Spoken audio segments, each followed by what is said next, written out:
Hello friends, आज के इस वीडियो में हम एक प्रोग्राम बनाएंगे जो किसी नंबर को चेक करके ये बताएगा कि वो नंबर प्राइम नंबर है या नहीं है। तो प्राइम नंबर की डेफिनेशन होती है कि कोई भी ऐसा नंबर जिसके केवल दो फैक्टर्स हों, यानी केवल दो नंबर्स जिनसे वो नंबर डिवाइड होता हो, वन और वो खुद एक नंबर। ऐसे नंबर्स को हम प्राइम नंबर्स कहते हैं। जैसे एग्जांपल के लिए टू टू के दो फैक्टर्स होते हैं, वन और टू।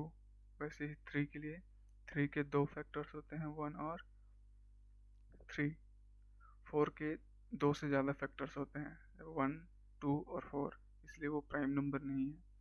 इसी तरीके से और प्राइम नंबर्स हैं, जैसे फाइव, सेवन, 11, 13, 17, 19 और भी बहुत सारे हैं। तो अगर हमको ऐसा प्रोग्राम बनाना है जो नंबर को चेक करे कि वो प्राइम है नहीं, तो उसके लिए हमें क्या करना पड़ेगा। तो हम क्या करेंगे, वन से लेके नंबर तक, जैसे मान लीजिए नंबर है n, यानी फाइव है, कोई नंबर है n, यहाँ पे फाइव ले लेते हैं। तो वन से लेके फाइव तक हर एक नंबर से उसको मुझे डिवाइड करना पड़ेगा और ये चेक करना पड़ेगा कि जो रिमाइंडर है वो ज़ीरो आया है या नहीं। तो जो जावा होता है उसमें हम रिमाइंडर चेक करने के लिए मॉड्यूलो ऑपरेटर का यूज़ करते हैं। ये जो परसेंटेज का जो साइन दिख रहा है वो मॉड्यूलो ऑपरेटर है। तो अगर हम 5 को 1 से डिवाइड करेंगे, यानी मॉड्यूलो ऑपरेटर लगाएंगे, तो रिमाइंडर कितना आएगा, ज़ीरो। तो इसी तरीके से हमको हर एक नंबर के लिए 1 से लेकर 5 तक चेक करना पड़ेगा। और अगर डिवाइड करने पर रिमाइंडर अगर ज़ीरो आता है तो हम एक काउंटर वहाँ पर रखेंगे। वो काउंटर क्या करेगा, रिमाइंडर ज़ीरो होने पर ये इंक्रीमेंट हो जाएगा, यानी हम इसके टोटल कितने फैक्टर्स हैं उसको हम लोग काउंट करेंगे। तो यहाँ पर वन के लिए यहाँ पर वन के लिए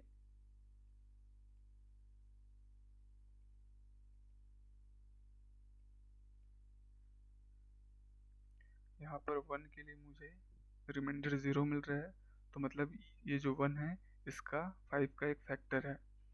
टू के लिए मुझे रिमाइंडर वन मिल रहा है, तो यहाँ पर हम अपने काउंटर को इंक्रीज नहीं करेंगे। और थ्री से जब हम डिवाइड करेंगे तो हमको रिमाइंडर में टू मिलेगा, तो उस पर भी हम जो हमारे काउंटर है उसको भी हम इंक्रीमेंट नहीं करेंगे, फोर के लिए भी नहीं करेंगे। और जब फाइव पर ये वापस आएगा तो फाइव पर डिवाइड करने के कारण हमको रिमाइंडर में ज़ीरो मिलेगा। तो आखिर में क्या होगा, टोटल नंबर ऑफ फैक्टर्स कितने हो जाएंगे, दो हो जाएंगे। तो हम इसको क्या करेंगे, चेक करेंगे कि जो नंबर ऑफ फैक्टर्स हैं वो इक्वल टू है टू के या फिर नहीं। अगर टू के इक्वल है तो प्राइम नंबर है, और अगर टू के इक्वल नहीं है मतलब वो कंपोजिट नंबर है, नॉन प्राइम नंबर है। जैसे फोर के लिए करेंगे तो वन पर ज़ीरो मिलने पर ये जो फैक्टर है, नंबर ऑफ फैक्टर्स काउंटर जो है वो इंक्रीज हो जाएगा। टू पे फोर को चेक करेंगे तो वहाँ पर भी इंक्रीज हो जाएगा। थ्री के लिए नहीं होगा, लेकिन फोर के लिए फोर को फोर से डिवाइड करेंगे तो रिमाइंडर जीरो पर आने पर फिर से इंक्रीज हो जाएगा। तो इस तरीके से उसके टोटल नंबर ऑफ फैक्टर्स तीन हो जाएंगे। और थ्री को अगर आप टू से इक्वल टू करेंगे, यानी बराबर चेक करेंगे, तो वहाँ पर फॉल्स आएगा। तो इसका प्रोग्राम हम कैसे बनाएंगे वो देख लेते हैं।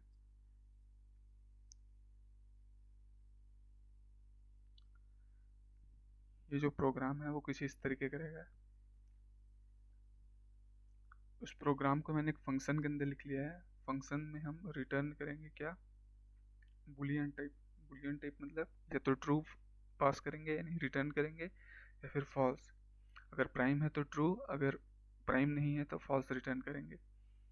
तो यहाँ पर उसका फंक्शन का नेम लिखा है मैंने, इस प्राइम, और यहाँ पे एक इंटीजर पास किया है, और यहाँ पर एक काउंटर वेरिएबल मैंने यहाँ पे इनिशियलाइज कर दिया है जीरो से। इसका नाम रखा है नंबर्स ऑफ फैक्टर्स। फिर एक लूप लगाएंगे हम। उस लूप में आई को वन से स्टार्ट करेंगे। यहाँ पे हमने देखा था वन से स्टार्ट किया है, इसलिए यहाँ पर भी इसको वन से स्टार्ट करेंगे। और कहाँ तक जाएंगे, एन तक। तो यहाँ पे लेस देन इक्वल टू लिखा है एन तक, यानी ये जो नंबर है 1 2 3 4 5 वो या तो छोटा होना चाहिए 5 से, या फिर उसके बराबर तक होना चाहिए। तो यही हमने यहाँ पर लिखा है, और हर इटरेशन के बाद i को हम प्लस कर देंगे। ये इंक्रीमेंट है, इंक्रीमेंट ऑपरेटर। तो जहाँ जहाँ पर मुझे 5 जो भी नंबर है उसके लिए रिमाइंडर 0 मिलता है, तो मैं वहाँ पर जो हमारा काउंटर है उसको इंक्रीज कर देता हूँ, 1 से इंक्रीमेंट कर देता हूँ। और आखिर में जब मैं इसको चेक करूँगा कि 2 के इक्वल है नहीं, तो उसके बेसिस पर मैं ट्रू या फॉल्स रिटर्न करूँगा। एक मैंने यहाँ पे एक टर्नरी ऑपरेटर लगाया है। आप इसको चाहें तो इफ या एल्स कंडीशन में भी लिख सकते हैं। इसका प्रोग्राम देखते हैं।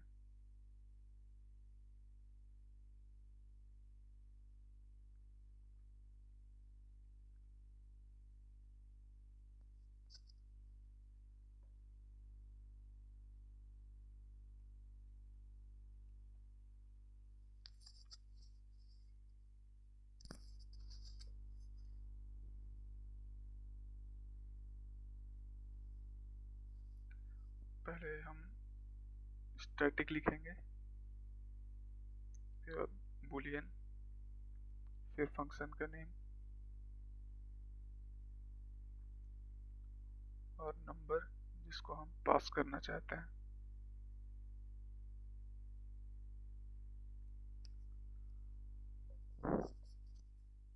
अब एक काउंटर लिखेंगे जो कि नंबर ऑफ फैक्टर्स को काउंट करेगा। और यहाँ पर एक लूप लगाएंगे, i इक्वल्स टू, लूप कहाँ से स्टार्ट हुआ था, 1 से, और कहाँ तक गया था, n के बराबर, और हर इटरेशन के बाद i इंक्रीमेंट हुआ था। अब यहाँ पर हम कंडीशन लगाएंगे कि जो n है वो i से कंप्लीटली डिवाइड होता है नहीं। तो अगर ऐसा होता है तो हम जो हमारा काउंटर है उसको इंक्रीमेंट कर देंगे।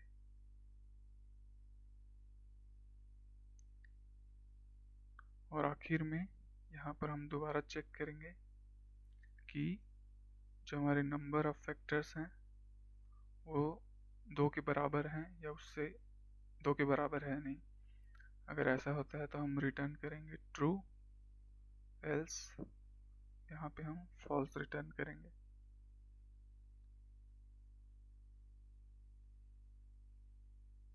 अच्छा, यहाँ पर इफ नहीं लगेगा।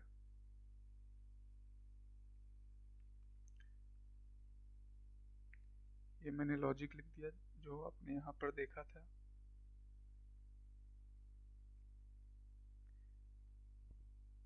वही सेम प्रोग्राम है जो यहाँ पर आपको दिख रहा है, वही ये मैंने यहाँ पर लिख दिया है। अब इसको कॉल करेंगे और रन करेंगे।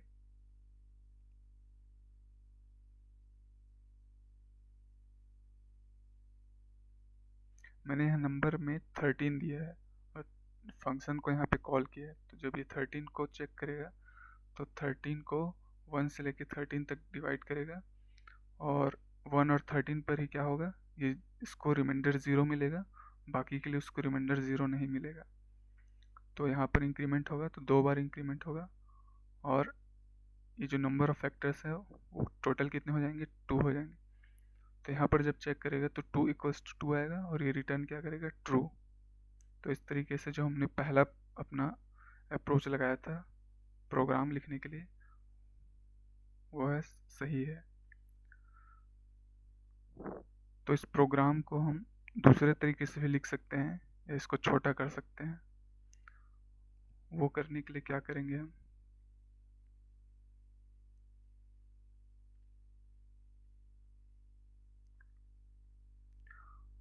मैं यहाँ पे जो प्रोग्राम है उसको छोटा करना चाहता हूँ, ऑप्टिमाइज करना चाहता हूँ। तो मैं क्या करूँगा, मैं इसको क्या कर रहा हूँ, जैसे n5 है तो मैं 1 से लेके 5 तक क्या कर रहा हूँ, चेक कर रहा हूँ हर एक नंबर के लिए, और देख रहा हूँ कि कहाँ पर रिमाइंडर 0 आता है। तो मैं ऐसा भी कर सकता हूँ कि मुझे तो ये मालूम ही है ही कि 1 और 5 इसके फैक्टर्स होते हैं, तो मैं इन दोनों को छोड़कर बाकी नंबर्स के लिए चेक करूँ कि क्या वो भी फैक्टर्स हैं या नहीं। तो यही चीज़ मैं यहाँ पर कर रहा हूँ। कि अगर कोई प्राइम नंबर है जिसके केवल 2 ही फैक्टर हैं तो उन दोनों को चेक करने की ज़रूरत नहीं है। तो अगर मैं 5 n अगर हमारा 5 है तो हमको 2 से लेकर 4 तक ही चेक करने की ज़रूरत है। 1 और 5 के लिए हमको चेक करने की ज़रूरत नहीं है।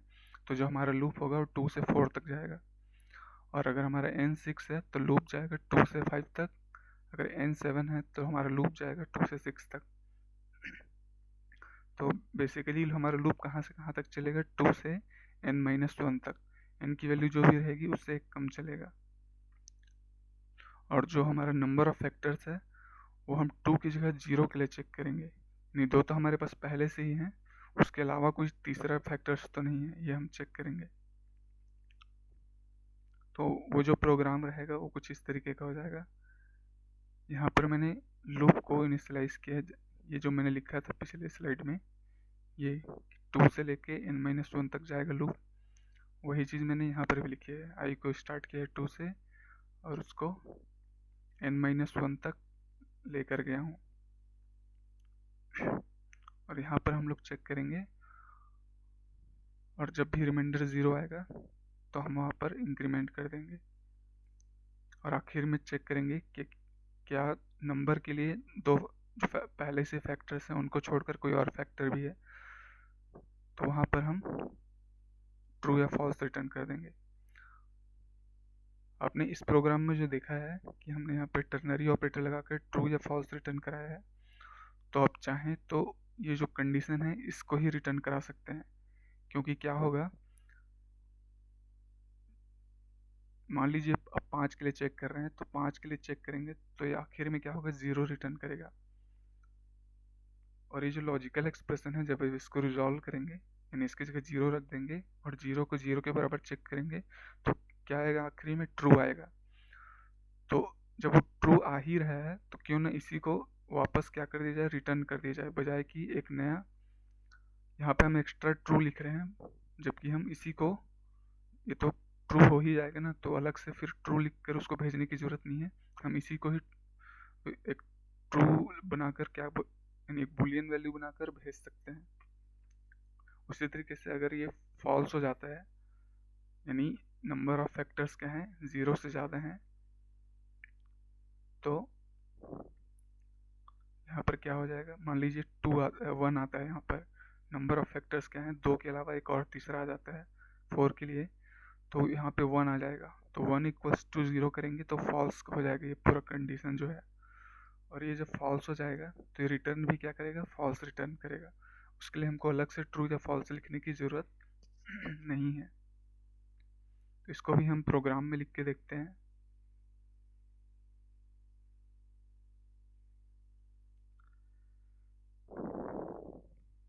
मैं यहाँ पर क्या करूँगा, जो हमारा लूप पहले 1 से स्टार्ट हो रहा था वो 2 से स्टार्ट होगा, और n तक जा रहा था वो n-1 यानी एक पीछे तक जाएगा।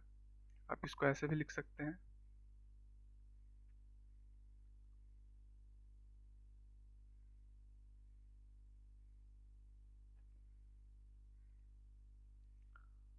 आप इसको i लेस देन n भी लिख सकते हैं, या फिर less than equal to n-1 भी लिख सकते हैं, दोनों के लिए ही काम करेगा। और हर इटरेशन के बाद i की वैल्यू इंक्रीज हो जाएगी।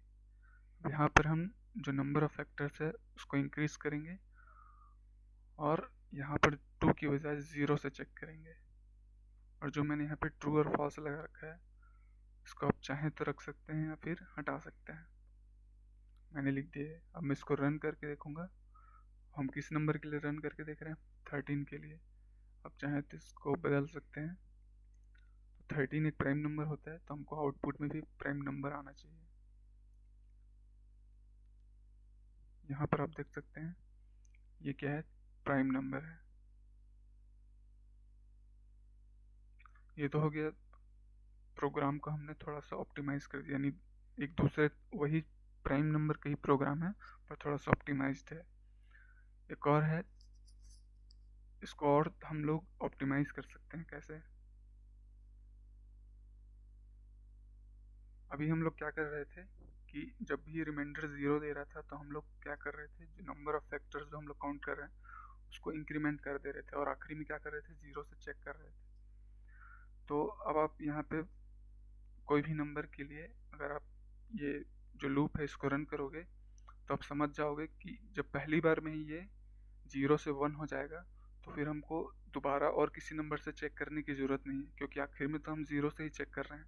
और अगर पहली बार में ही ये 1 हो जाता है तो फिर इसको और बढ़ाने की कोई ज़रूरत ही नहीं है। तो हम क्या करेंगे, एक बुलियन फ्लैग लगाएंगे, इसको फ्लैग बोलते हैं। बुलियन फ्लैग लगाएंगे तो एक तरीके का मार्किंग या इंडिकेटर होता है जो हमको ये बताएगा कि जो हमारा नंबर है वो प्राइम है नहीं। कैसे, वो देखते हैं। हम क्या करेंगे,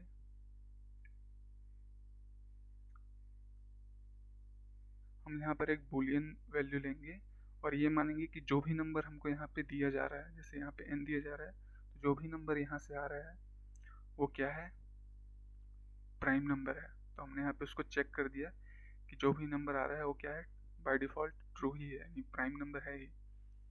तो अब हम क्या करेंगे, अब हमने उसको प्राइम तो मान लिया है, अब यहाँ पे हम चेक करेंगे कि वो सच में प्राइम है या नहीं।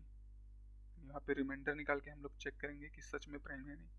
अगर रिमाइंडर 0 आ जाता है मतलब कि वो प्राइम नंबर नहीं है, तो हम उसको मार्क कर देंगे कि प्राइम इज़ फॉल्स। और लूप से बाहर आने के लिए क्या करेंगे, ब्रेक स्टेटमेंट लगा देंगे। और यहाँ पे हमको कोई कंडीशन भी चेक करनी नहीं पड़ेगी, क्योंकि हमको पहले से ही पता है कि यहाँ पे मैंने फॉल्स कर दिया है। जैसे 4 के लिए अगर हम करेंगे, 4 को 2 से डिवाइड करेंगे तो 0 आएगा रिमाइंडर में। तो 4 तो प्राइम नंबर नहीं है, तो हमने उसको मार्क कर दिया कि ये प्राइम नंबर नहीं है, फॉल्स लगा के। और रिटर्न में हम लोग क्या लिखेंगे, यहाँ पे हम लोग प्राइम लिखेंगे, मैंने गलत लिख दिया है। यहाँ पे आपको रिटर्न प्राइम करेंगे, यानी यहाँ पे जो बुलियन वैल्यू आपने लिखी है वेरिएबल, उसी को आपको रिटर्न कराना है। तो ये चीज़ हो गया। अगर मैं 5 के लिए देखूँ तो 2 से डिवाइड करेंगे तो 1 आएगा, तो ये जो प्राइम है वो फॉल्स नहीं होगा, ठीक। यानी इस इफ कंडीशन के अंदर नहीं जाएगा 2 के लिए। 5 को अगर आप 3 से करेंगे तो आपको 2 मिलेगी, 0 तो नहीं मिलेगा, तो उसके लिए भी ये एग्जीक्यूट नहीं होगा। 4 के लिए देखेंगे तो 5 को 4 से डिवाइड करने पर भी 1 आएगा, तो 0 नहीं आ रहा है, तो ये भी नहीं होगा। तो आखिर में क्या होगा, प्राइम की वैल्यू ट्रू ही रह जाएगी। तो जब आप इसको रिटर्न करेंगे प्राइम को, तो क्या रिटर्न होगा, ट्रू 5 के लिए। तो जब हम इसको प्रोग्राम में लिख के देखेंगे तो वहाँ पर भी क्या होगा, ट्रू ही रिटर्न होगा। मैं इसको 13 की जगह 5 कर देता हूँ, और इसको यहाँ पे जो हम काउंट कर रहे थे इसको लिख देता हूँ बूलियन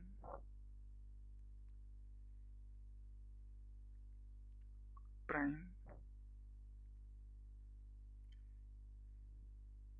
ट्रू, यानी हमारे जो भी नंबर है वो बाय डिफ़ॉल्ट क्या है, ट्रू ही, यानी प्राइम नंबर है, ऐसा हम लोग मान के चल रहे हैं। मैं क्या करूँगा, इसके अंदर लिख दूंगा अगर रिमाइंडर 0 मिलता है तो प्राइम नहीं है।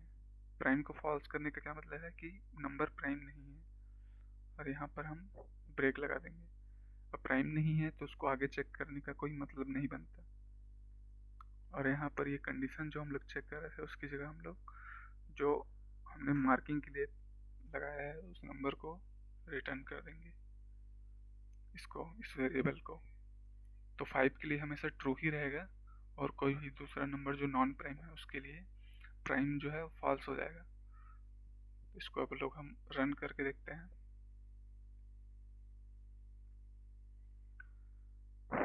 ये देखिए 5 के लिए बोल रहे हैं कि प्राइम नंबर है।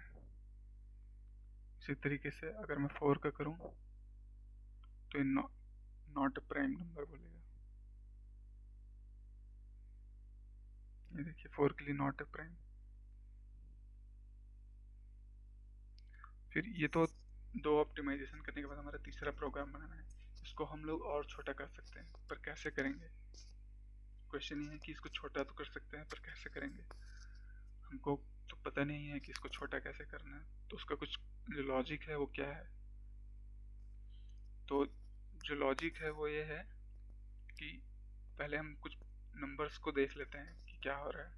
अगर n अगर 5 है और मैं उसको मॉड्यूलो डिवीज़न करूँ, अभी हमारा लूप कहाँ से कहाँ तक चल रहा है, 2 से लेकर n-1 तक। तो मैंने क्या किया है, हर एक नंबर के लिए 2 से लेकर n-1 तक जितने भी रिमाइंडर्स आ रहे हैं उनको यहाँ पर आपको दिखा दिया है। तो 5 को 2 से डिवाइड करने पर यानी मॉड्यूलो डिवीजन करने पर रिमाइंडर 1 आ रहा है, 3 से डिवाइड करने पर 2 आएगा, 5 से डिवाइड करने पर 1 आएगा। ठीक है, इसी तरीके से n इक्वल्स टू 7 यानी जो हमारा नंबर है वो 7 है। तो इस तरीके से अगर हम लोग उसको हर एक के लिए रिमाइंडर निकालेंगे तो आपको ये सब मिलेगा। और 11 के लिए अगर आप निकालते हैं तो इतने सारे आपको रिमाइंडर्स मिलेंगे अलग अलग। और इस सारे नंबर क्या है, प्राइम नंबर्स हैं, क्योंकि जो प्राइम नंबर नहीं होता वो तो टू नहीं, अगर 11 मॉड्यूलो 2 करेंगे, जैसे 10 है तो 10 मॉड्यूलो 2 करेंगे तो वहीं पर आपको 0 मिल जाएगा, तो उसको आगे चेक करने की ज़रूरत ही नहीं। लेकिन जो ऐसे नंबर्स हैं जो कि प्राइम नंबर्स है, वहाँ पे हमको पूरे यहाँ तक चेक करने की ज़रूरत पड़ रही है, तो क्या हम लोग इसको छोटा कर सकते हैं। और तो मुझे पता नहीं आपको कोई पैटर्न दिख रहा है या नहीं, पर मुझे एक पैटर्न यहाँ पर दिख रहा है। अगर आप देखेंगे 5 के लिए एक पर्टिकुलर स्टेप के बाद क्या हो रहा है, जो नंबर ऑफ रिमाइंडर्स हैं वो डिक्रीज होते जा रहे हैं। जैसे 2 के बाद 3 से डिवाइड किया तो 2 आ रहा है, फिर 4 से डिवाइड किया तो 1 आ रहा है। 7 के लिए जैसे 3 के बाद 4 से जब डिवाइड किया तो 3 आया, फिर 5 से डिवाइड किया तो 2, 6 से डिवाइड किया तो 1। यानी एक पर्टिकुलर स्टेप के बाद क्या हो रहा है, रिमाइंडर्स कंटिन्यूसली डिक्रीज होते जा रहे हैं 1 तक। यहाँ पर भी ऐसे ही हो रहा है। और 11 के लिए देखें तो ये 6 से चालू होता है, यानी 11 को 6 से डिवाइड कर रहे हैं तो 5, और कंटिन्यूसली क्या हो रहा है, ये जा रहा है 1 तक। ठीक, n माइनस ये 11 अगर n है तो n माइनस 1 10 है, तो n माइनस 1 तक क्या है, 1 रिमाइंडर क्या आएगा, 1 आएगा। तो इस तरीके से क्या हो रहा है, यहाँ पर ये डिक्रीज होते जा रहा है। तो आप कोई भी नंबर के लिए निकालें जो प्राइम है, 13 के लिए आप भी निकाल सकते हैं, वहाँ पर भी आपको इसी तरीके का पैटर्न देखने को मिलेगा। तो ये जो पैटर्न आ रहा है एक पर्टिकुलर स्टेप के बाद आ रहा है, रैंडमली नहीं आ रहा है। तो पर्टिकुलर स्टेप कौन सा है, हम देखेंगे 11 के लिए ये 5 पर आ रहा है, नहीं 5 तक तो सही जा रहा है, लेकिन 5 के आगे जैसे ही आप इसको डिवाइड करते जाते हैं रिमाइंडर निकलने के लिए तो डिक्रीज होते जाएगा। ठीक, और वैसे ही अगर आप 7 के लिए देखेंगे तो 7 के लिए 3 के बाद ये क्या हो रहा है, डिक्रीज होते जाता है। आपको 0 कभी भी नहीं मिलेगा n माइनस 1 तक किसी भी n के लिए। आप चाहें तो निकाल कर देख सकते हैं 13 के लिए, 17 के लिए, आपको एक पर्टिकुलर टर्म के बाद नीचे में कहीं भी रिमाइंडर 0 नहीं मिलेगा। तो हो क्या रहा है कि प्रोग्राम में तो हम 0 के लिए चेक कर रहे हैं, और जो ये पैटर्न हमको दिख रहा है उससे क्या पता चल रहा है कि पर्टिकुलर स्टेप के बाद क्या होता है, आधे से ज़्यादा जो टर्म्स हैं उसमें रिमाइंडर 0 आता ही नहीं है। तो फिर इनको चेक करने का फ़ायदा क्या है, सही बात है। अगर ये 0 दे ही नहीं रहे हैं तो इनको चेक करके मैं क्या करूँगा, तो हम क्या करेंगे, इसको हटा देंगे। हटाएंगे कैसे, मतलब इनसे मैं चेक ही नहीं करूँगा, लेकिन हमारा लूप तो है वो पूरा n-1 तक जा रहा है, तो मैं क्या करूँ। तो मुझे यहाँ पे रिलेशन देखना पड़ेगा कि जहाँ जैसे क्या है 6 से चालू हो रहा है, उससे पहले क्या है 5 तक, 5 तक बिल्कुल सही है, 0 आ भी सकता है या फिर नहीं भी आ सकता है। तो मैं कह सकता हूँ कि अगर मुझे 11 को ये डिसाइड करना है कि प्राइम है या नहीं, तो मैं केवल यहीं तक क्या करूँ, इसको 5 तक ही डिवाइड करूँ। यानी अब 5 और 11 के बीच में क्या रिलेशन है ये आप सोचिए। वैसे यहाँ पर 7 में 4 से क्या हो रहा है, डिक्रीज होते हुए चालू हो रहा है, तो यहाँ पर हम 7 और 3 का रिलेशन फाइंड आउट करेंगे। यहाँ पे 11 और 5 के बीच में, यहाँ 7 और 3 के बीच में, क्योंकि अगर मुझे 7 को बताना है कि वो प्राइम नंबर है नहीं, तो मुझे केवल यहीं तक चेक करने की ज़रूरत है, इसके आगे तक चेक करने की ज़रूरत नहीं है, क्योंकि यहाँ पर रिमाइंडर कभी 0 मिलेगा ही नहीं। वैसे ही 5 के लिए भी मुझे 2 तक ही चेक करने की ज़रूरत है, 3 और 4 के लिए चेक करने की ज़रूरत नहीं। तो 5 और 2 के बीच क्या रिलेशन है, 7 और 3 के बीच क्या रिलेशन हो सकता है, और 11 और 5 के बीच क्या रिलेशन हो सकता है। तो अगर आप थोड़ा सा इसको देखेंगे, ऑब्जर्व करेंगे, तो आप समझ जाएंगे कि 5 जो है 11 का हाफ है। यानी कैसा हाफ, आप तो बोलेंगे कि 11 का हाफ तो 5.5 होता है, तो मैं बोल रहा हूँ इंटीग्रल हाफ होता है। तो अगर आपको पता होगा 11 को अगर हम डिवाइड करते हैं 2 से, कंप्यूटर कोई भी लैंग्वेज में, तो वहाँ पर आपको क्या देगा, 5 देगा। 11 को 2 से डिवाइड करने पर क्या आएगा, 5 आएगा, ना कि 5.5। तो यहाँ पर क्या हो रहा है, ये जो पर्टिकुलर स्टेप है। उसके बाद हम लोग बोल रहे थे कि यहाँ पर कहीं भी ज़ीरो नहीं मिलेगा, तो इसके और इसके बीच में जो रिलेशन है वो क्या है कि ये जो नंबर है ये इस n का आधा है, n/2 है।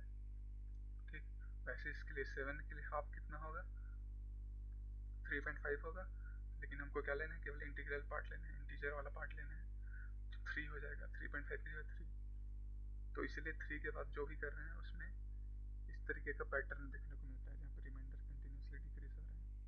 5 के लिए 2 से डिवाइड करेंगे तो 2.5 आएगा और उसका इंटीजर पार्ट होगा 2। यहाँ पे केवल 2 तक चेक करने की जरूरत है। कुल मिलाकर क्या करना है हमको, जैसे 13 के लिए ले लिया तो 13 का हाफ कितना होगा 6.5, तो उसको हम लोग इंटीजर लेंगे तो 6 हो जाएगा, यानी हमको 2 से लेकर 6 तक चेक करने की ज़रूरत है। उसके अगर आप 7, 8, 9, 10, 11, 12 तक देखेंगे तो आपको कहीं भी रिमाइंडर में ज़ीरो नहीं मिलेगा, इसी तरीके का पैटर्न देखने को मिलेगा। तो हमारा जो नया अप्रोच है उसमें क्या कहता है कि किसी नंबर को प्राइम नंबर चेक करने के लिए हमको जो पहले के आधे नंबर हैं, फर्स्ट हाफ नंबर्स हैं, केवल उन्हीं से डिवाइड करके देखने की ज़रूरत है। तो हम लोग क्या करेंगे, कोड में थोड़ा सा चेंज कर देंगे। यहाँ पर मैंने जो अपना बूलियन वैल्यू है उसको रखा है, यानी मैं हमेशा ये मान रहा हूँ कि जो भी नंबर आ रहा है वो प्राइम नंबर ही होगा। यहाँ पर मैंने क्या किया है, जो भी नंबर है n, उसको मैंने ये वाला जो ऑपरेटर है इसको इंटीग्रल डिवीजन बोलते हैं। तो कोई भी नंबर को अगर आप 2 से डिवाइड करेंगे, जैसे 4 को 2 से डिवाइड करेंगे तो 2 मिलेगा, और 5 को 2 से डिवाइड करेंगे तो 2.5 नहीं मिलेगा, 2 ही मिलेगा। तो उसको मैंने एक नए वेरिएबल में स्टोर कर लिया है, और फिर उसको यहाँ पर उस जो नया हाफ ऑफ n है उस वेरिएबल को यहाँ पर लगा दिया है। आप चाहें तो n/2 को भी यहाँ पर लिख सकते हैं, वो भी काम करेगा। लेकिन उस कंडीशन में क्या होगा, जो n/2 है वो एक एक्सप्रेशन हो जाएगा। और अगर आपको फॉर लूप कैसे एग्जीक्यूट होता है वो पता है, तो ये जो होता है इनिशियलाइजेशन वो एक बार रन होता है, उसके बाद ये जो कंडीशन है वो रन होता है। कंडीशन रन होने के बाद ये वाले जितने भी स्टेटमेंट्स है लूप के अंदर, अगर ये ट्रू होता है तो जितने भी स्टेटमेंट्स इसके अंदर वो सब एग्जीक्यूट होंगे, और आखिरी में क्या होगा, ये जो है इंक्रीमेंट वाला वो एग्जीक्यूट होगा। उसके बाद वापस कंट्रोल कहाँ जाता है, यहाँ पर इस कंडीशन के पास। तो ऐसा होता है, तो जब भी जो कंट्रोल है उस कंडीशन के पास आएगा और यहाँ पर वेरिएबल की जगह ये n/2 लिखा रहेगा, तो उसको बार बार क्या है n/2 को कैलकुलेट करना पड़ेगा हर इटरेशन के लिए। तो उसके लिए क्या हो जाएगा, एक्स्ट्रा काम हो जाएगा। तो हम वो यहाँ पर जो एक्स्ट्रा काम है n/2 को कैलकुलेट करने का हर इटरेशन के लिए, वो यहाँ पर नहीं चाहते, इसलिए मैंने उसको अलग से एक वेरिएबल में स्टोर कर लिया है। नहीं तो हर इटरेशन के लिए उसको n तो उसको तो हर इटरेशन के लिए सेम रहेगा, लेकिन n/2 उसको बार बार निकालना पड़ेगा, जबकि उसकी ज़रूरत क्या है, एक ही बार निकालने की। तो ये जो प्रोग्राम है इसको देख लीजिए आप, मैं इसको इसका कोड लिखने वाला हूँ। यहाँ पर अब क्या करेंगे, हाफ ऑफ n, ये मैंने एक इंटीजर वेरिएबल बनाया है, इसमें लिखूंगा n/2, और यहाँ पर मैं उसके बराबर तक चलाना चाहता हूँ, यानी हाफ ऑफ n है। जैसे 11 के लिए क्या था, 5 तक था, 11 को 2 से डिवाइड किया तो 5 आया। तो हम क्या चाहते हैं कि जो i है वो 5 तक जाए, ना कि 4 तक। तो हम क्या करेंगे, इसको इक्वल टू रखेंगे, यानी less than equal to half of n। ये हो गया। उसके बाद बाकी सब जो चीज़ है, बाकी जो कोड है वो सेम ही रहेगा। अब इसको एग्जीक्यूट करते हैं, पहले 5 के लिए।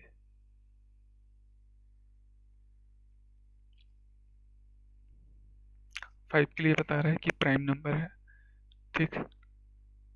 तो हमारा कोड जो है वो प्राइम नंबर्स के लिए काम कर रहा है। 13 ले लेते हैं,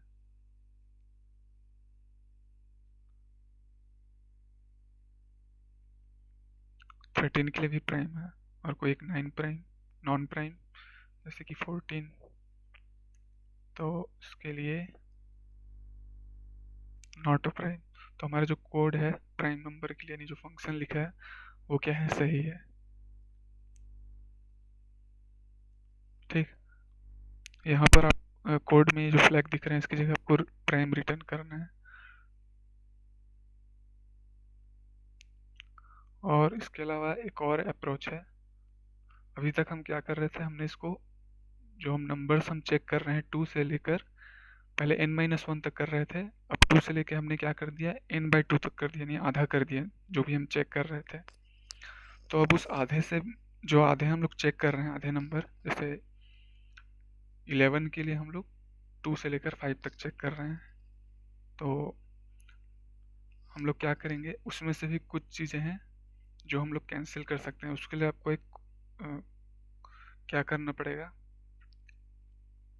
कि आप यहाँ पर देखिए, जैसे कोई नंबर है n, यहाँ पे n मान लेते हैं 9, तो मैं 2 से स्टार्ट करूँगा और कुछ ऐसा यहाँ पर नंबर लिखूँगा जो या तो 9 के इक्वल हो या उससे मल्टीप्लाई करने पे क्या हो, छोटा हो या बराबर हो। यानी 2 का किसी ऐसे नंबर के साथ मल्टीप्लाई करना जिससे मल्टीप्लिकेशन क्या हो, 9 से छोटा हो या फिर उसके बराबर हो। बड़ा हो जाएगा तो नंबर गलत है। जैसे कि मैं 2 के लिए करूँ तो अगर आप 9 को 2 से डिवाइड करेंगे तो 4 टाइम्स जाएगा, ठीक। उसी को मैंने यहाँ पे लिखा है कि 2 टाइम्स 4 8, और 8 क्या है, लेस देन 9 है। अगर मैं 3 के लिए करूँ, ये जो हमारा इटरेशन वाला वैल्यू है आई जो हम लोग ले रहे हैं, ये जो लेफ्ट में दिख रहा है वो आई है। तो 3 के लिए जब हम लेंगे तो 3 टाइम्स 3 वो होता है 9 के बराबर। और 4 के लिए लेंगे तो आप देखेंगे 4 times 2 8 which is less than 9। तो यहाँ पर आप देख सकते हैं कि जब मैं यहाँ पर चेक कर रहा हूँ 2 टाइम्स 4 इज लेस देन 9, यानी 8 जो है वो लेस देन 9 है, तो मैं ऐसे भी तो कह सकता हूँ कि 4 भी, यानी 4 इंटू 2 जो मैंने यहाँ पर निकाला है वो भी लेस देन 9 है। तो कहने का मतलब ये है कि अगर मैं यहाँ पर 2 के लिए चेक कर चुका हूँ तो जब मैं 4 के लिए चेक करूँगा तो 2 ही मिलेगा, तो उसको दोबारा चेक करने की क्या ज़रूरत है, क्योंकि मैं तो यहाँ पर पहले ही 2 यहाँ पर मिल चुका है। तो मुझे ये जो नंबर है इसको चेक करने की क्या है, ज़रूरत नहीं है। तो मैं इसको अगर हटा दूँ तो मेरे पास क्या क्या बच जाएगा,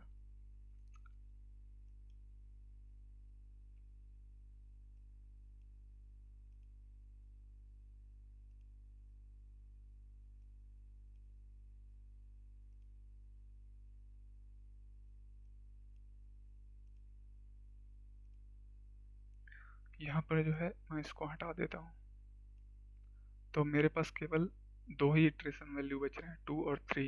यानी इससे मुझे क्या पता चल रहा है कि 9 को मुझे चेक करने के लिए कि वो प्राइम नंबर है या नहीं, केवल 3 तक ही चेक करना पड़ेगा।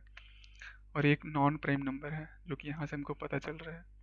11 क्या है, एक प्राइम नंबर है, तो हम लोग इसको क्या करेंगे, इसके जितने भी फैक्टर्स हैं हम लोग 2 3 4 5, यानी इस n का हाफ क्या होगा, 5 होगा।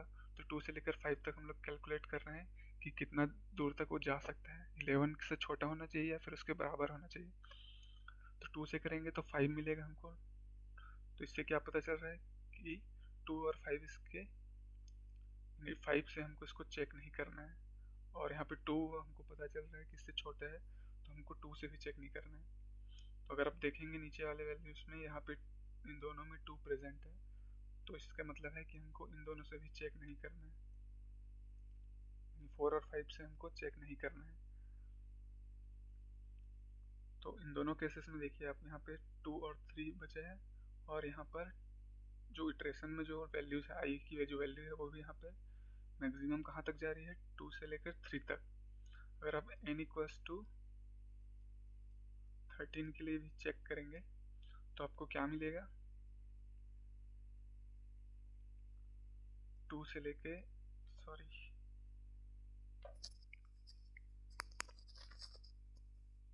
2 के लिए, हाँ, n इक्वल्स टू 13 के लिए अगर आप 2 से चेक करते जाएंगे तो 2 टाइम्स 6 मिलेगा,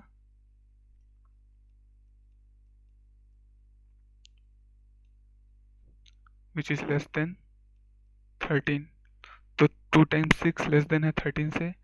उसी तरीके से अगर 3 के लिए चेक करेंगे तो आप बता सकते हैं कि 6 तो खुद ही 2 टाइम्स 3 होता है, तो यानी हम इसको 3 से भी चेक करने की ज़रूरत नहीं है। 3 टाइम्स 4 करेंगे तो 12 आएगा, जो कि लेस देन है किससे, 13 से। अब यहाँ पे 3 टाइम्स 4 आया है, तो जब i की वैल्यू 4 होगी तो 4 टाइम्स 3 ही आएगा यहाँ पर, और जबकि हम लोग यहाँ पे 3 के लिए चेक कर चुके हैं, तो ये वाला जो कंडीशन है उसको हमको चेक करने की ज़रूरत नहीं है, किसके लिए, 13 के लिए।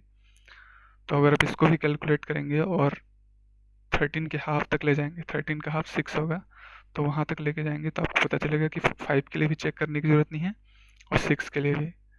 तो आप 9 से लेके 15 तक ऐसे ही करते जाएंगे तो आप पाएंगे कि जितने भी इस तरीके के पेयर्स हैं जहाँ पे हमें पहले ही पता चल जाता है, जैसे 3 के लिए 4 है तो 4 के लिए 3 ही आएगा, जो 13 से छोटा या बराबर होगा।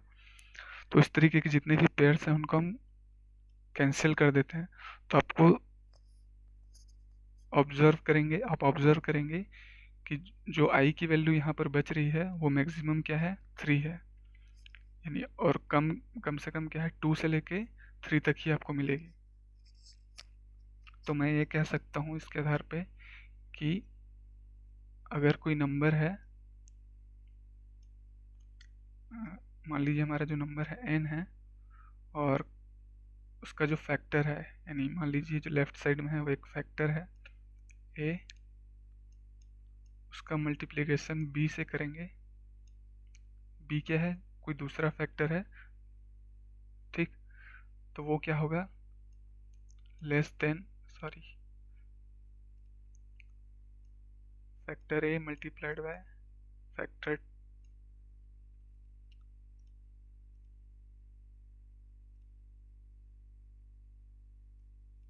दो फैक्टर्स हैं मान लीजिए a और b, तो a और b को जब आप मल्टीप्लाई करेंगे तो हम ऐसा लिख सकते हैं कि a और b को मल्टीप्लाई करने पे क्या होगा, जो भी उसका प्रोडक्ट आएगा वो या तो लेस देन होगा या इक्वल टू होगा किसके, n के।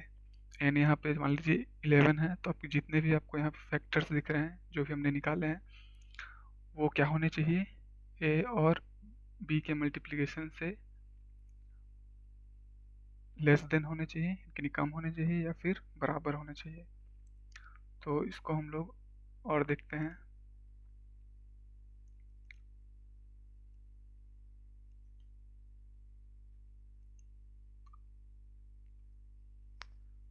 मैंने भी क्या बताया था कि 9, 11, 13, 15 इस तरीके से आप सारे नंबर्स के लिए चेक करेंगे तो आपको जो 2 से लेके जो मैक्सिमम वैल्यू मिलेगी जहाँ तक आपको पेयर्स के लिए चेक करना है वो क्या होगी, 3 होगी। यानी 9 के लिए भी आपको 2 और 3 मिलेगा, 11 के लिए भी 2 और 3, इसी तरीके से 15 तक जाएंगे, 9 से 15 तक तो आपको 2 और 3 वाले पेयर ही मिलेंगे।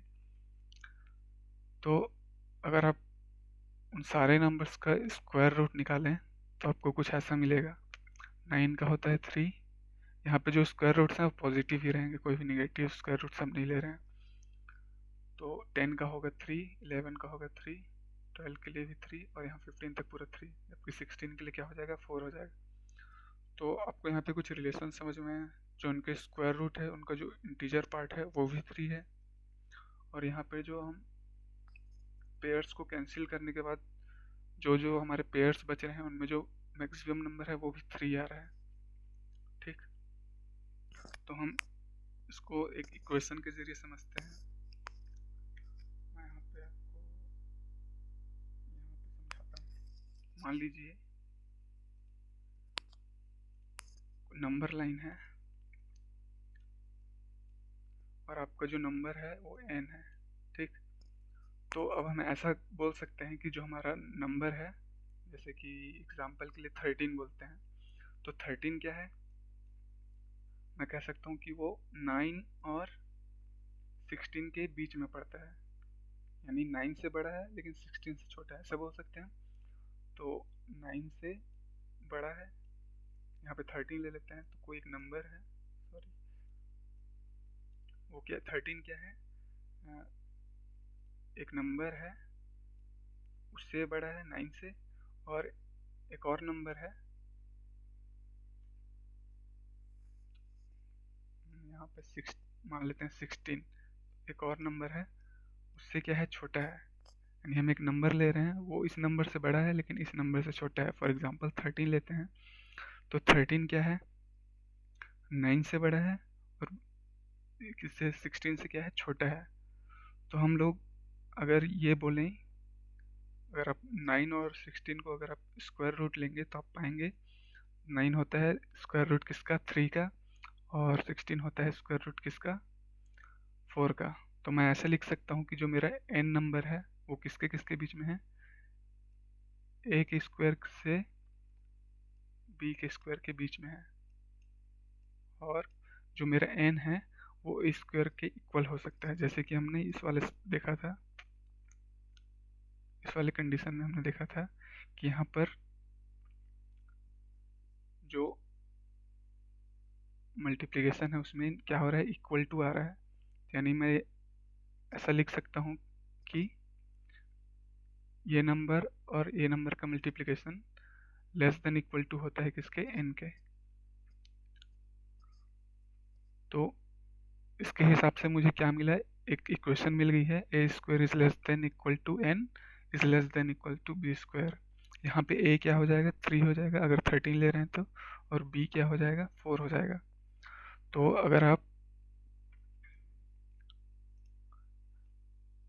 अगर मैं इसमें b स्क्वायर को, तो अब इसमें हम क्या करेंगे, ये वाली जो कंडीशन है इस पे हम लोग देखते हैं। यानी एग्जांपल के लिए 9 है, ये 13 है, ये 16 है। तो मैंने क्या कहा था कि 9 से लेके 15 तक जो हमने स्क्वायर रूट देखा था उसमें क्या था, सभी के इंटीजर पार्ट में क्या आ रहा था, 3 आ रहा था। तो हम लोग इक्वेशन में भी क्या करेंगे, हम जितने भी नंबर्स हैं उसके जो लेफ्ट साइड में जितने भी हैं नंबर सिर्फ उसी के ले लेंगे। यानी जो a स्क्वायर था यहाँ पे हम केवल उसी के ले लेंगे, और जो 16 है उसके लिए हम लोग यहाँ पर नहीं लेंगे, उससे हमेशा छोटा रहेगा जो n है, क्योंकि 15 का स्क्वायर रूट निकालेंगे तो 3 में ही आएगा, लेकिन 16 का अगर स्क्वायर रूट निकालेंगे तो 4 में चला जाएगा। तो इसके लिए हम लोग चाहते हैं कि वो 3 ही आए, इसलिए हम लोग यहाँ पर इसको केवल जो लेफ्ट साइड का हिस्सा है उसको लेंगे। अब यहाँ पर हम क्या करेंगे, ए स्क्वायर इज लेस देन, मैं इसको रिमूव कर देता हूँ। ए स्क्वायर क्या था, less than equal to n था। तो स्क्वायर को अगर मैं इस साइड भेज दूँ तो a क्या हो जाएगा, less than equal to root n। इससे मुझे क्या पता चल गया कि जो भी मेरा इस नंबर के लिए जो भी फैक्टर होता है वो क्या होता है, इसके रूट से या तो छोटा होगा या उसके बराबर होगा। तो अगर रूट रूट 11 है तो इसका 11 का रूट क्या होता है, स्क्वायर रूट, ये होगा 3 पॉइंट कुछ, और इंटीजर पार्ट लेंगे तो 3 हो जाएगा। तो आप 11 के लिए जो भी पेयर्स देखेंगे यहाँ पर, या तो 3 से छोटे हैं या फिर उससे बराबर हैं। जैसे कि 2 के लिए देखा तो 2 क्या है, 3 से छोटा है, यहाँ पर 3 बराबर है। और यहाँ पे आप बोलेंगे कि ये तो बड़ा हो जा रहा है, तो इसको नहीं देखना है हमको ये वाला देखना है। यहाँ पर 2 है जो 3 से छोटा है, क्योंकि मैंने पहले ही बोला था कि ये वाला जो पेयर है उसको हम लोग कैंसिल कर देंगे। तो ये जो है वो यहाँ से हमने निकाल लिया है कि जो भी एक जो फैक्टर होगा, कोई भी 2 फैक्टर थे ए या बी, तो ए या बी में से कोई एक फैक्टर जो होगा उसके रूट से हमेशा छोटा या बराबर होगा। तो अगर इसमें मैं स्लाइड में वापस आ जाता हूँ, स्लाइड में यहाँ पर मैंने क्या किया है, a square is less than equals to n और is less than equals to b square, एक इक्वेशन हो गया। फिर मैंने दोनों तरफ बी स्क्वायर से डिवाइड कर दिया। तब इससे क्या हो रहा है कि a बाई बी स्क्वायर, ए और b क्या है, इस n के लिए क्या है, फैक्टर्स का काम कर रहे हैं। यानी a इंटू बी करेंगे तो आपको क्या मिलेगा, less than equals to n मिलेगा। और b आपको ऐसा चूज करना है कि वो उससे मल्टीप्लिकेशन करने पर n से नंबर बड़ा ना हो, ठीक। तो अब ये क्वेश्चन क्या हो जाएगा, a बाई बी का whole square is less than equals to n by b का whole square is less than 1, और यहाँ पर a divided by b is less than equal to square root of n divided by b, ये हो गया। और उसको b को हम अगर वापस यहाँ पे b को अगर हम वापस से मल्टीप्लाई करेंगे इस इक्वेशन में, तो b को मल्टीप्लिकेशन करने के बाद क्या मिलेगा, a is less than equals to square root of n is less than b। तो ये जो कंडीशन है, ये जो इक्वेशन बोल सकते हैं आप, ये हमको चाहिए थी। ये इक्वेशन क्या है, जो भी नंबर मैंने आपको बताया, ये जो इक्वेशन है इसको हमेशा सेटिस्फाई करता है। अब अगर चाहें तो यहाँ पे आप देख सकते हैं, जैसे मैंने 13 के लिए लिया, 9 और 16 के बीच में है, तो 9 को हम कैसे रिप्रेजेंट कर सकते हैं, 3 के स्क्वायर के रूप में, और 16 को 4 के स्क्वायर के क्या 4 के स्क्वायर के रूप में प्रेजेंट कर सकते हैं 16 को। अब यहाँ पर जो 13 है, तो हमने क्या किया, 4 स्क्वायर से तीनों टर्म्स में हमने डिवाइड कर दिया, तो 3/4 का होल स्क्वायर हो गया, और ये लेस देन इक्वल टू हो गया 13/16 से 4 स्क्वायर से डिवाइड करेंगे तो 16 हो जाएगा, 13/16 आएगा, और ये हो जाएगा लेस देन 1। और इसमें जो स्क्वायर है उसको हम लोग इस तरफ ट्रांसफर करेंगे, तो ये जो है 3/4 is less than equal to 0.81 और 0.75 लेस देन इक्वल टू 0.81। तो ये जो कंडीशन है वो यहाँ पे ट्रू हो रही है, और ये वाली जो कंडीशन है वो भी ट्रू हो रही है। तो आप किसी भी नंबर के लिए इसमें पुट करके देख सकते हैं। बस ये याद रखिएगा कि जो नंबर है वो इन दोनों के बीच में क्या होता हो, आता हो, इन दोनों नंबर के बीच में ही आता हो। तो यहाँ पर आप 3 की जगह 2 भी ले सकते हैं, 2 के लिए भी काम करेगा, और ये कंडीशन जो है, ये वाली जो वैल्यू है वो हमेशा इससे छोटी आएगी या फिर बराबर आएगी। या तो आप अपने जो कंडीशन है उसको ये वाली ले सकते हैं कि ए स्क्वायर, ए यहाँ पर क्या होगा, जो हमारा इटरेशन है वो रहेगा, तो a square is less than equal to n ले सकते हैं। या फिर आप ऐसे भी लिख सकते हैं कि जो हमारा आई है वो क्या हो, लेस देन इक्वल टू किसके हो, नंबर के स्क्वायर रूट के बराबर। तो जो हमारा प्रोग्राम बनेगा वो कुछ इस तरीके का होगा। यहाँ पर मैंने जावा के हिसाब से प्रोग्राम बनाया है, तो यहाँ पर मैंने स्क्वायर रूट वाला मेथड यूज़ किया है। आप यहाँ चाहें तो i into I less than equals to n भी यूज़ कर सकते हैं, मैंने यहाँ पे स्क्वायर रूट वाला मेथड यूज़ किया है। तो स्क्वायर रूट कितना हो जाएगा, तो सबसे पहले हम क्या करेंगे, math dot square root of n निकालेंगे। ठीक, तब होता क्या है कि जो स्क्वायर रूट का जो मेथड है जावा में, वो क्या एक्सेप्ट करता है, एक डबल टाइप का वेरिएबल यहाँ पर एक्सेप्ट करता है, और हम लोग यहाँ पे क्या कर रहे हैं, इंटीजर टाइप का वैल्यू यहाँ पे पास कर रहे हैं। तो जावा क्या है, जब वो तो खुद से इसको कन्वर्ट कर लेगा किस में, डबल में, और ये क्या है, स्क्वायर रूट क्या है, वो वापस एक नंबर रिटर्न करेगा जो खुद एक क्या होगा, डबल होगा। ठीक, और वो जो नंबर रिटर्न करेगा उसको क्या किया जाएगा, हम एक फ्लोर में कन्वर्ट कर देंगे। फ्लोर मतलब अगर कोई नंबर आता है, जैसे 11 का अगर स्क्वायर रूट निकालेंगे तो 3.31 ऐसा कुछ आना चाहिए। तो 3.31 पे जब हम फ्लोर मेथड अप्लाई करेंगे, फ्लोर फंक्शन कॉल करेंगे, तो हमको क्या रिटर्न करेगा, 3 रिटर्न करेगा। तो मैथ्स में जो मैथ्स है उसमें दो मेथड होते हैं, फ्लोर और सील। तो अगर आप 3.1 3 पॉइंट कुछ को अगर आप इस फंक्शन में पास करेंगे तो फ्लोर क्या करेगा, 3 रिटर्न करेगा, और आप सील मेथड को कॉल करेंगे तो 3.16 में जो सील वैल्यू है वो क्या रिटर्न करेगा, वो 4 रिटर्न करेगा। यानी कोई फ्लोटिंग नंबर है उसमें जो निचला वाला जो नंबर है, स्मॉलेस्ट इंटीजर है, वो फ्लोर रिटर्न करता है, और जो बड़ा नंबर होगा जैसे कि 4, तो सील यूज़ करने पर रिटर्न होगा। और वो जो नंबर आएगा वो क्या होगा, वो भी एक डबल टाइप होगा, यानी मैथ डॉट फ्लोर क्या रिटर्न करता है, डबल रिटर्न करता है। तो हम यहाँ पर डबल को इंटीजर में डायरेक्टली स्टोर नहीं कर सकते, तो उसके लिए हमको यहाँ पे टाइप कास्टिंग करनी पड़ती है। तो ये सब हम देख लेते हैं। अब चाहें तो ये जो मेथड है इसको यहाँ पर भी कॉल कर सकते हैं, मेथड डॉट sqrt, और उसके अंदर n को भेजकर आप यहाँ पर भी कॉल कर सकते हैं। पर जैसे मैंने पिछले वाले प्रोग्राम में बताया था, वैसे ही क्या होगा, अगर आप यहाँ पे फंक्शन कॉल करेंगे तो उसको हर बार n को स्क्वायर रूट के पास भेजना पड़ेगा, और हर बार क्या करना पड़ेगा, उसको स्क्वायर रूट कैलकुलेट करना पड़ेगा, किसके लिए, n के लिए, हर इटरेशन के लिए, जो हम नहीं चाहते। इसलिए हमने क्या किया, एक ही बार में इसका स्क्वायर रूट निकाल लिया है और यहाँ पर उसको स्टोर कर दिया है। इसका प्रोग्राम देख लेते हैं। और एक दूसरा उसी का बिना स्क्वायर रूट वाला है जो हमने बताया था।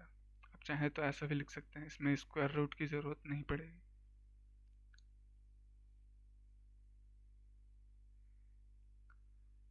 इसको देख लेते हैं। मैं इसको हटाकर ये लिख देता हूँ। मैं क्या करूँगा, मैथ डॉट, यहाँ पर ये देखिए, यहाँ पे स्क्वायर रूट आपको मेथड मिल गया, ये बोल रहा है कि डबल लेता है। ये मैंने क्या कर दिया, सॉरी, ये मैंने इसमें n पास कर दिया।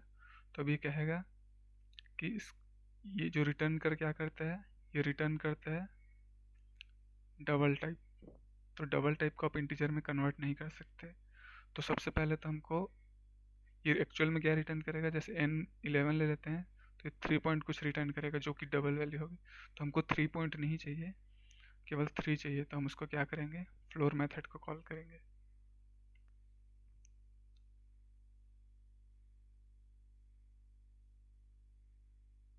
ये हो गया। फ्लोर मेथड क्या करता है, ये देखिए यहाँ पे आपको बता रहा है, floor method largest closest to positive infinity double value that is less than और इक्वल टू दी आर्ग्यूमेंट। तो यहाँ पे हमने क्या पास, स्क्वायर रूट अगर आप 11 का निकालेंगे तो 3 निकलेगा, 3 पॉइंट समथिंग। तो क्या करेगा, 3 रिटर्न कर देगा, लेकिन वो भी क्या है, डबल वैल्यू है। तो हम उसको यहाँ पे टाइप कास्टिंग करना पड़ेगा। तो डबल है, उसको इंट में कन्वर्ट करने के लिए इंट यहाँ पर लिखेंगे। अब ये जो है, ये हमारा स्टेटमेंट है वो सही है, उसमें कोई एरर नहीं है। अभी हाफ ऑफ एन लिख रखा है, उसको हम sqrt से रिप्लेस कर देंगे। ये हो गया। यहाँ पर sqrt था, उसको हमने यहाँ पर रख दिया। अभी क्या करेगा, केवल जो उसका स्क्वायर रूट है, जो भी नंबर हमने दिया है, केवल वहीं तक चेक करेगा। जैसे कि 13 के लिए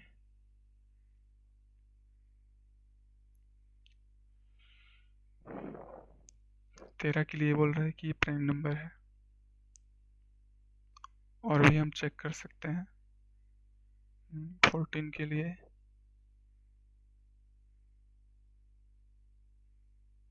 14 को ये कह रहा है कि नॉट अ प्राइम नंबर।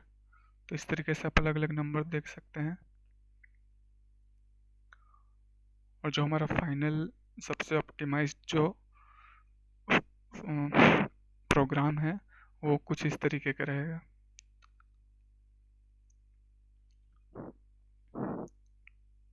इसको प्राइम नंबर निकालने के और भी बहुत सारे तरीके हैं, आप उनको भी अप्लाई कर सकते हैं, पर उसके लिए आपको दूसरे डेटा टाइप्स की आवश्यकता हो सकती है। अगर आपको इंटरव्यू या किसी स्कूल या एग्ज़ाम में कोई भी क्वेश्चन आता है तो आप उसको इसी तरीके से करना चाहिए। इस तरीके से करने से ही आपको नंबर दिया जाएगा। किसी और तरीके से आप अगर करने की कोशिश करेंगे तो नंबर काट सकते हैं, या फिर इंटरव्यू में आपको कोई पॉइंट नहीं मिलेगा।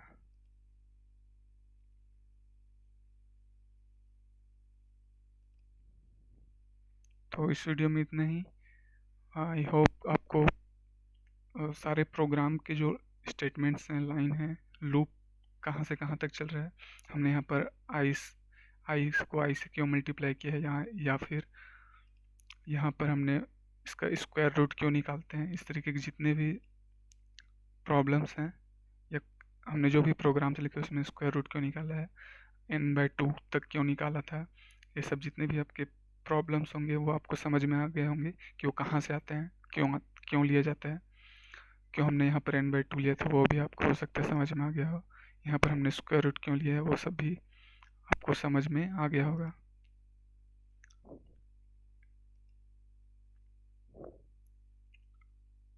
Thank you.